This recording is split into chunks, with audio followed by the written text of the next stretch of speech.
I'm coming home late from work again. I work in an old office building downtown. It's pretty large, but it's just offices. Nothing really interesting ever happens. It was Friday night and I had to stay late for some reason. So around 11 p.m. I headed out. I walked past the security guard at the front desk. He gave me a quick glance, then looked away, and I took the elevator up to the 7th floor where my apartment is. The elevator was empty and the lights were flickering a little. I pressed the button for floor 7 and it didn't register. I pressed it again and the panel flashed. Then the lights went out completely. Oh great, I thought, just what I needed. A broken elevator with no lights in the middle of the night.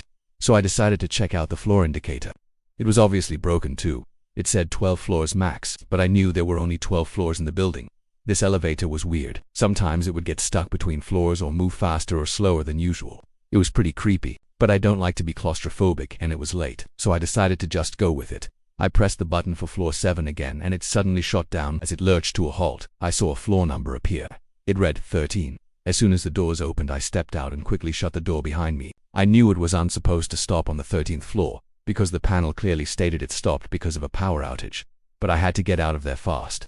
I started down the hallway, but something was wrong. All the lights were dim, the wallpaper was peeling off the walls, and all the pictures had fallen down. It was like something out of a horror movie, and not a single sound could be heard. No buzzing, no humming. There was nothing. As I continued down the hallway, I realized I hadn't heard anything since I got out of the elevator. It was dead silent.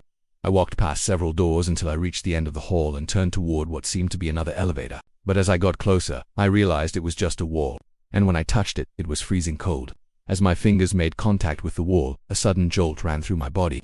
I pulled my hand away and stared at the wall in disbelief.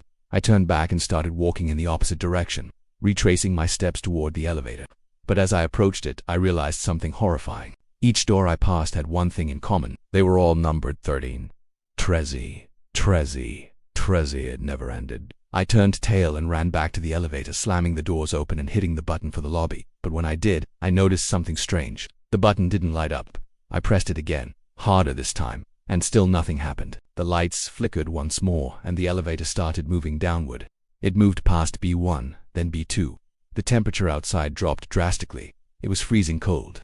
The whispering voices began again. They sounded close, like right outside the elevator doors. I tried the button for the lobby again, but it didn't work. I hit the emergency stop just before I blacked out. Suddenly, the elevator lurched to a halt and the doors opened. I stumbled out and found myself back in the lobby. The security guard was staring at me, looking very confused. He asked me if I was okay.